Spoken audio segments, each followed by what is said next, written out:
Hey, it's Anna from The Last Stitch. Now that I'm finally done with my book about sewing activewear, I actually have time to start sewing again. So I've whipped up a 4-piece mini winter workout wardrobe, and that's what I'm going to talk about today, including some real serger drama where I just cut through an almost finished garment and the emotional journey that I went on trying to save that mishap, which is, by the way, that top over there. And also how I unabashedly copied a pair of designer track pants for way less. Well, that's what we're going to talk about today. So let's start off with the drama so I can get that one off my chest. As you can see, I am wearing a workout top, and the pattern that I used is Fehr Trade's Surf to Summit top, and it's basically very similar to a bike jersey, but it comes in a long sleeve and a short sleeve version, and it has side panels, and you can also add a pocket in the back, just like, you know, a regular sewing jersey I have. I've done some modification that we'll talk about, but that will come in a minute. But let's start with the drama. As you can see here, it has a zip up here, and so far so good. And I had worked quite a bit on it, as you can see. So it has a lot of detailing and seaming and contrasting stuff. And when I only had the collar left, then this happened. I was about to serge the facing, and I somehow, and this was late at night, which probably was part of the problem, and I managed to, instead of stopping the serger, I just sliced through the finished zipper application, and it wasn't like a huge slice, but it was a couple of centimeters, basically an inch I think, and I was basically just mortified, and I tried a lot of different ways, panicked basically, to try to save it. So I added this shield, which kind of looked messy in the close-up, and also used fusible interfacing to stabilize it, and then I sort of did a very dense zigzag stitch.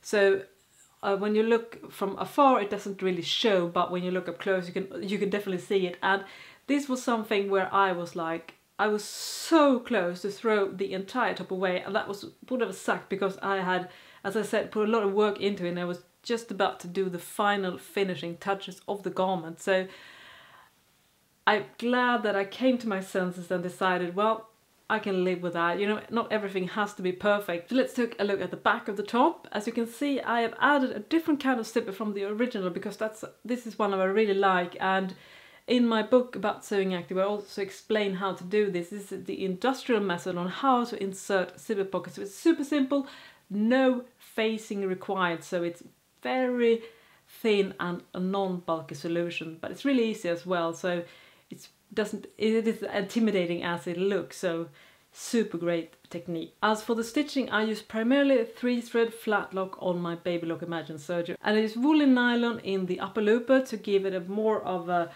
industrial ready-to-wear finish. I mean, it doesn't look exactly like the industrial flatlock, to be honest, and it can be tricky to get it right. I have actually done a tutorial about this particular topic on how to achieve a nice flat 3-thread flatlock, so links will be in the description section to that particular blog post, and also it's covered a lot more in my book as well.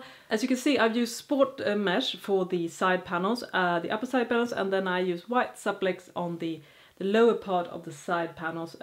This is not really a two-part thing, it's just something, a modification that I added. And one thing you should know about this pattern is that the princess seam goes quite close to the midpoint of the bust, at least mine, so it doesn't really lend itself to using two sheer side panels. So I'm definitely on the verge here of perhaps have picked a too transparent mesh fabric. So that is something you should consider. In fact, I would actually have preferred if the side panel had a seam that was a little bit more closer to the inside of the bust. So, but that's personal preference. I've also done a review about this particular pattern, so you can check that out. Of course, links will be in the description section. So let's take a look at my designer copy track pants, and the original is from Tory Burch Sport, and to be honest, I've copied them straight up. There are hardly any modifications.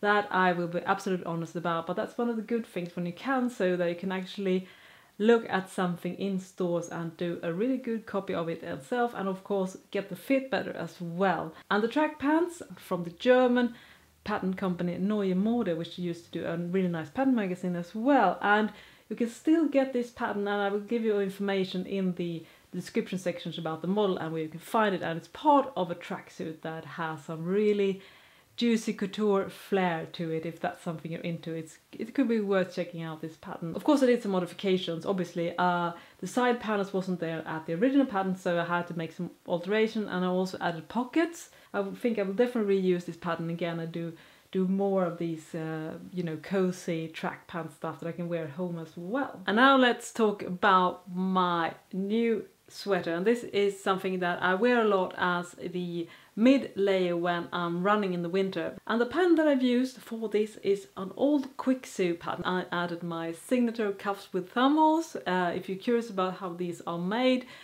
I'd have an old video tutorial about this. To be honest, the quality on the show could have been better because that was like my second ever video that I did with my old camera, but I still think it's useful if you want to get an idea, and it's also actually covered in my book as well, this particular techniques. And this pattern has side panels. I'm really into that right now because you don't get that rubbing side seam, so I really want to start making more garments like that. And again, I used the 3-thread flatlock for the seams. I was really happy with the result of this one. I think I managed to get it quite flat, and the good thing is when you're sewing with wool is you can actually do a little bit of pressing, which is more tricky when you're using synthetic fibre, so I was actually able to press it quite flat.